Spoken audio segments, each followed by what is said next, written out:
Senator Lapid is recognized. You may proceed when you're ready, sir. Salamat po, Sergeant Officer. Ipapalo up ko lang po yung tanong ni Senator Lacson kanina.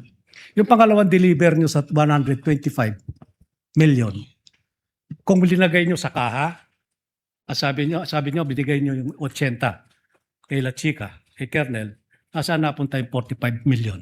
Kanino nyo binigay? Sa aming vault pa po yun, Your Honor. Nung kinuha nyo yung 4 na bag sa bangko, nakita ba ni Vice President Sara yun? Binuksan mo sa harap niya? O Ano? hindi na, diniretso mo na kay Kernel La Chica? Pagkuha ko po ng pera sa bangko, inilagay ko sa bag, Your Honor. Dinala po namin yon sa opisina po namin at doon po nilagay ko po sa aking extension office, Your Honor. Hindi mo linagay sa vault? Yung first withdrawal po, Your Honor, yung 2022, hindi na po nailagay sa vault, Hindi, Your yung Honor. pangalawa. Sabi mo, naibigay mo kay La Chica yung 80. Yung- Yung 45 million, saan mo linagay? Sa Kanino mo aming- binigay? Ginilagay ko po sa aming vault, Your Honor. Then, after po, na-release ko po yung first release ko na 80 million plus. After mga 1 month po, Your Honor, nag-submit po sa akin si Security Officer La Chica, Your Honor, ng Fund Utilization Report, Your Honor. At saka, may dala na po din siyang Object of Expenditure, Your Honor, na yun ang binabasihan ko po, Your Honor, ko na i-release ko po yung remaining pera, Your Honor. Yun nga po, at marami rin po nagtatanong, pero hindi ko itatanong kung sino yung piatos, kung anong alias. Sabi nga po ni Senator Risa Montiveros, may kapangalan siya, may ka-birthday pa siya. Meron din pong sinabi yung prosecutor na may 2 lapid na nando doon. Papasalamat po ako kung totoong lapid yung kamag-anak ko po kasi. Sabi po kasi ng tatay ko, basta lapid kamag-anak ko. Kaya magpapasalamat po ako sa defense at kay La Chica kung nabigyan yung kamag-anak ko. Kung hindi, kung alias yun, paano yung pangalan at apelido namin na inalias nyo lang pala, hindi totoong tao? Your Honor, yung mga documents po na yan ay galing po sa security officer, Your Honor, na si Colonel La Chica, Your Honor, na itinalaga po ni Vice President, Your Honor. Kaya po nag-rely po ako, Your Honor, sa kanya kasi meron po siyang office order, Your Honor, na siya ang security officer, Your Honor, at siya po ang mag-implement ng mga various confidential operation or activities, Your Honor. Ba't yung pinagkatiwalaan si Colonel La Chica? May nakita ba kayong background niya? Nung siya, active pa siya hanggang ngayon. Ano?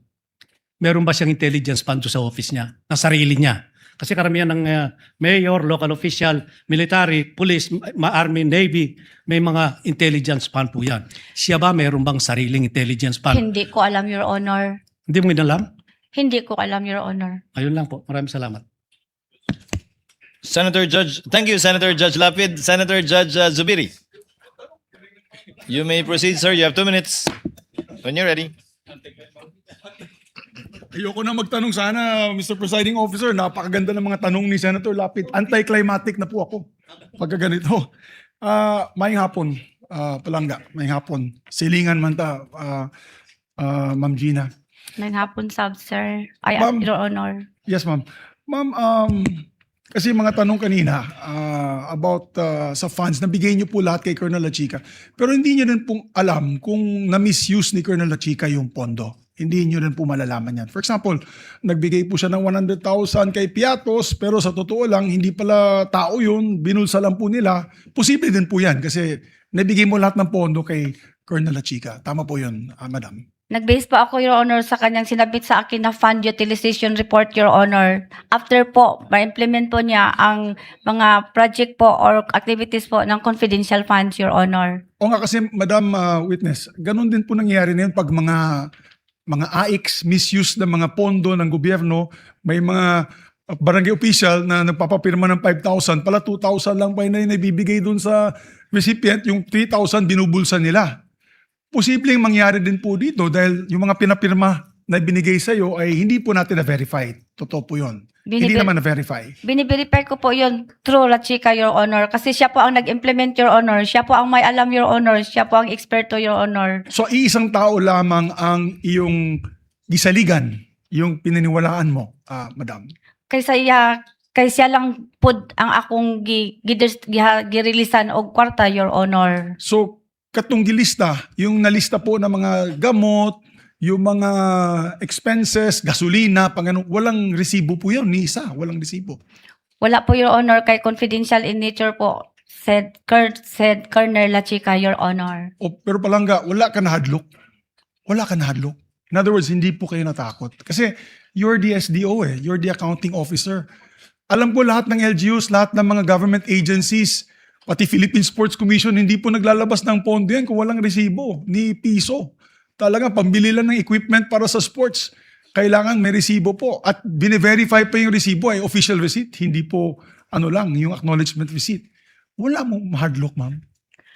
Ako, Your Honor, nag-trust ako kay Colonel La Chica, Your Honor, kasi nag-trust po si BP Sara, kay siya po ang gitudlo nga security officer, Your Honor. At saka, ang gigastusan po, Your Honor, is confidential in nature, Your Honor. Sapagka ako ang understanding, Your Honor, kung i-divulge or itugan or isulti kung kinsa tong tawhana, Your Honor, mapiligro o mabutang Delikado, sa alanganin. masama ang tao, Your Honor. Oo. Okay. I have no Kay further confidential questions. in nature man to, Your Honor. Salamat kayo palangga. Thank you. Salamat po. Thank you, Senator Judge Zubiri, for the information of the Senator Judges. We shall try to wrap this up by 3 p.m. And